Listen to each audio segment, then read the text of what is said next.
email, they ask you for your phone number, they promise to link you up with a program that fits your goals. Almost immediately after you've typed in all that information, your phone starts ringing. Your inbox starts filling up. You've never been more popular in your life. All these schools want you to enroll with them. And it sounds good.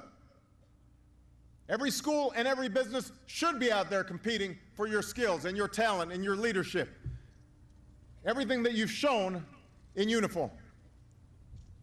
But as some of your comrades have discovered, sometimes you're dealing with folks who aren't interested in helping you. They're not interested in helping you find the best program. They are interested in getting the money. They don't care about you, they care about the cash. So they harass you into making a quick decision with all those calls and emails. And if they can't get you online, they show up on post. One of the worst examples of this is a college recruiter who had the nerve to visit a barracks at Camp Lejeune and enroll Marines with brain injuries, just for the money. These Marines had injuries so severe, some of them couldn't recall what courses the recruiter had signed them up for. That's appalling. That's disgraceful. It should never happen in America. I'm not talking about all schools. Many of them, for-profit and nonprofit, provide quality education to our service members and our veterans and their families, but there are some bad actors out there.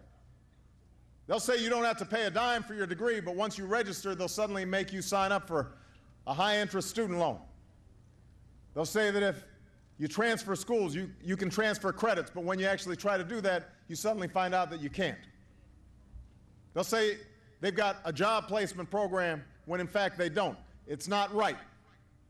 They're trying to swindle and hoodwink you. And today here at Fort Stewart, we're going to put an end to it. We're putting an end to it.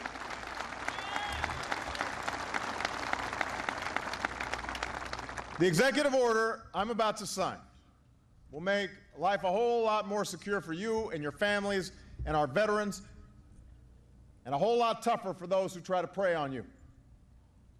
Here's what we're going to do. First, we're going to require colleges that want to enroll members of our military or veterans or your families to provide clear information about their qualifications and available financial aid. You'll be able to get a simple fact sheet called Know Before You Owe. Know Before You Owe. And it will lay out all the information that you need to make your own choices about how best to pay for college.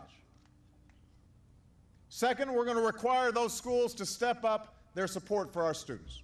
They need to provide a lot more counseling. If you've got to move because of a deployment or a reassignment, they've got to help you come up with a plan so that you can still get your degree.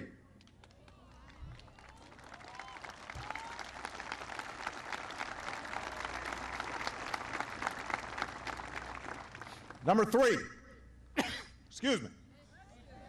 Number three, we're going to bring an end to the aggressive and sometimes dishonest recruiting that takes place. We're going to up our oversight of improper recruitment practices. We're going to strengthen the rules about who can come on post and talk to service members.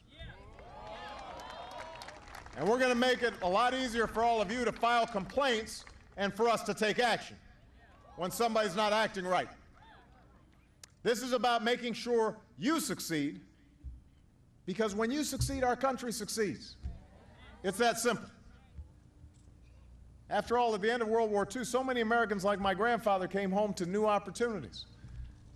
Because of the original GI Bill, by 1947, half of all Americans who enrolled in college were veterans. And you know what? They did pretty well. They rose to become presidents and Supreme Court justices and Nobel Prize winners. They went on to become scientists and engineers and doctors and nurses. 8 million Americans were educated under the original GI Bill. And together they forged the backbone of what would become the largest middle class that the world had ever seen. They built this country. They turned us into that economic superpower.